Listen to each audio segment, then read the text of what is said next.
Hello दोस्तों, कैसे हो आप सब? आशा करता हूँ बहुत अच्छे होंगे। जैसा कि आपको पता है कि अपन क्या पढ़ रहे हैं? क्या पढ़ रहे हैं? एनसीईआरटी। एनसीईआरटी की अपन बातें कर रहे थे। एनसीईआरटी की जो स्थापना होती है वो कब होती है? 1 सितंबर 1961 में। कहाँ होती है? दिल्ली में। उसके बाद इसने अपना कार्य क्षेत्र बढ़ाने के लिए इसने अलग-अलग अपने विभाग स्थापित किए, प्रभाग स्थापित किए। प्रभाग स्थापित किए इसमें अपन ने एनआईई की बात कर ली थी, educational national institute of education, जिसकी स्थापना 1963 में होती है और कहाँ होती है? दिल्ली में। जिसका कार्य क्या था? स्कूल शिक्षा का वही पाठ्यचर्या बनाना, पाठ्यक्रम बनाना, पाठ्य पुस्तक बनाना आदि, और मूल्यांकन, अनुसंधान और प्रशिक्षण का कार्य करता था। जो एनसीआर का जो मुख्य हेडक्वार्टर या वो कह ले या मुख्य कार्यालय कह ले, वो कौन सा है आपका? एनआईए। अब एनआईए ने अपना कार्य क्षेत्र बढ़ाने के लिए अन्य विभाग या अन्य प्रभाग स्थापित किए। जो इसके साथ में स्थापित किए गए वो थे आपकी regional institute of education, RIE, जिनके बारे में अपने लास्ट क्लासेस में, पीछे की क्लासेस में अपन ने चर्चा की थी कि आरआईई कितने अपने देश में, इतने अपन ने बात की थी अपने देश में। जो प्रारंभिक जो आरआईई है वो आपके 4 थे, और 1995 में एक और नया ऐड हो गया, वो कौन सा हुआ? शिलोंग।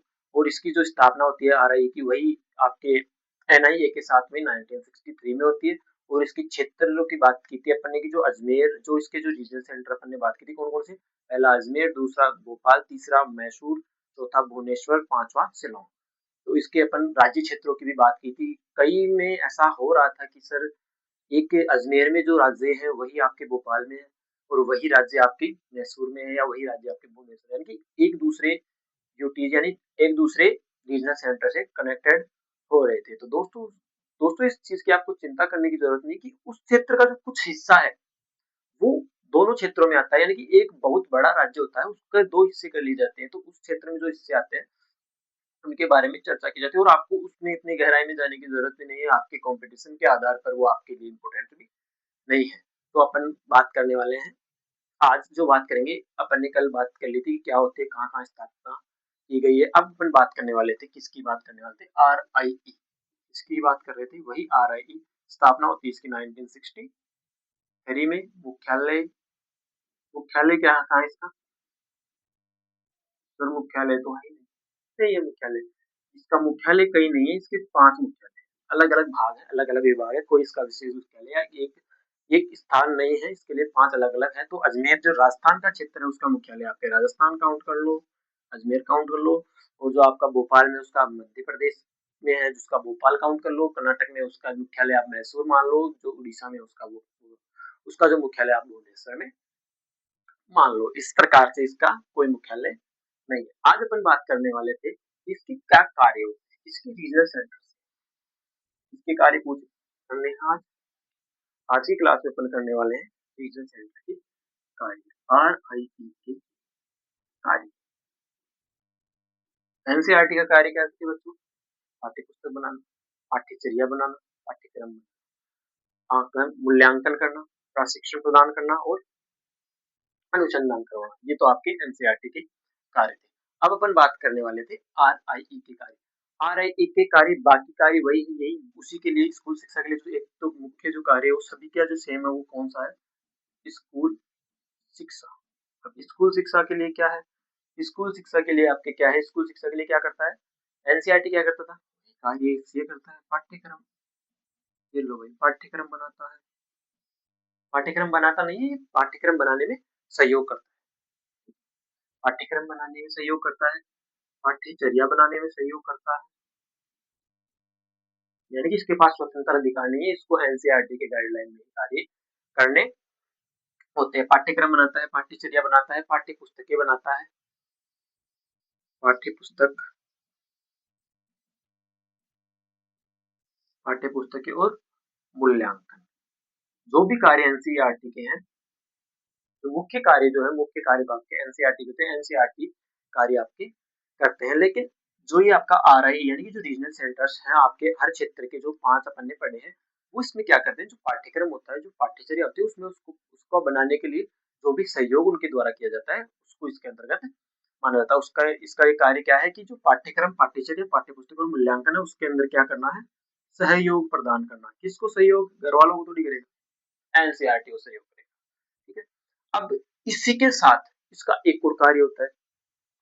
दूसरा जो कार्य होता है इसका होता है प्रशिक्षण देना। लोग प्रशिक्षण देना, काफी बच्चों को प्रशिक्षण समझ में नहीं आएगा, हम कहते हैं ट्रेनिंग देना।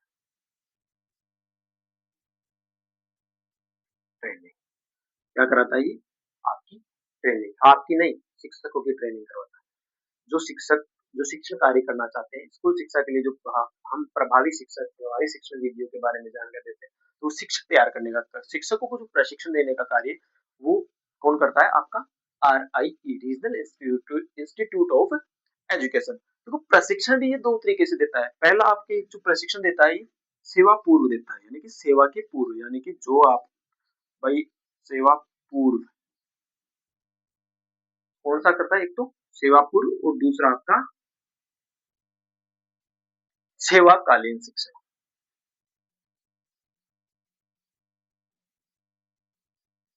सेवाकालीन प्रशिक्षण,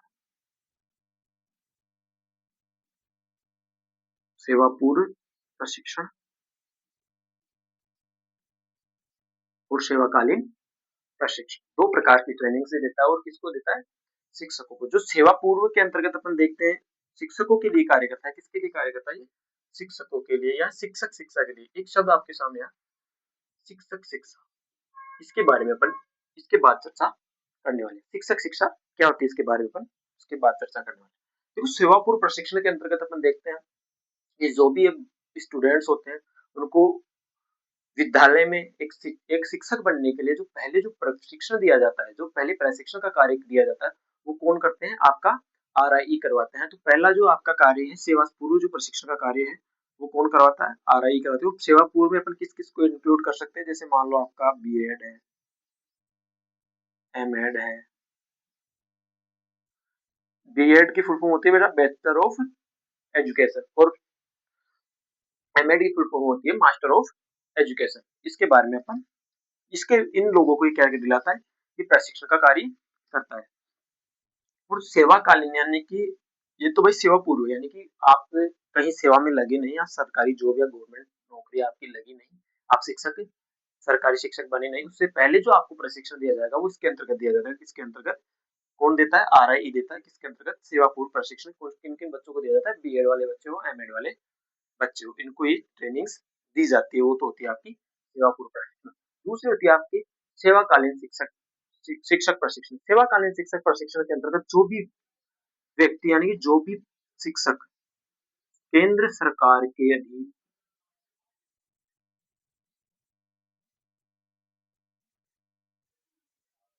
समस्त शिक्षक, यानी कि जो भी सेंट्रल गवर्नमेंट के जो शिक्षक होते हैं उन सबको प्रशिक्षण का कार्य कौन करवाता है? आपका RIE। तो क्या बात की अपन ने, क्या कार्य करता है RIE के? कार्य क्या है? पहला तो कार्य स्कूल शिक्षा का पाठ्यक्रम, पाठ्यचर्या, पाठ्य पुस्तक और मूल्यांकन में क्या करना? सहयोग करना। और उसके बाद ये बात करते हैं, उसके बाद आपका ये प्रशिक्षण ट्रेनिंग कौन किन बच्चों को ट्रेनिंग देगा? ये ट्रेनिंग आपके सेवा पूर्व प्रशिक्षण वाले बच्चों को सेवाकालीन शिक्षकों को सेवाकालीन प्रशिक्षण देता है। सेवा पूर्व के अंतर्गत अपन B.Ed M.Ed को सम्मिलित करते हैं, जबकि सेवाकालीन प्रशिक्षण में हम केंद्र सरकार के अधीन समस्त शिक्षकों को करते हैं। तो देखो आशा करता हूँ दोस्तों आपको मेरी क्लास अच्छी लगी होगी। अगर हमारी क्लास पसंद आई हो तो लाइक शेयर सब्सक्राइब जरूर करें। धन्यवाद।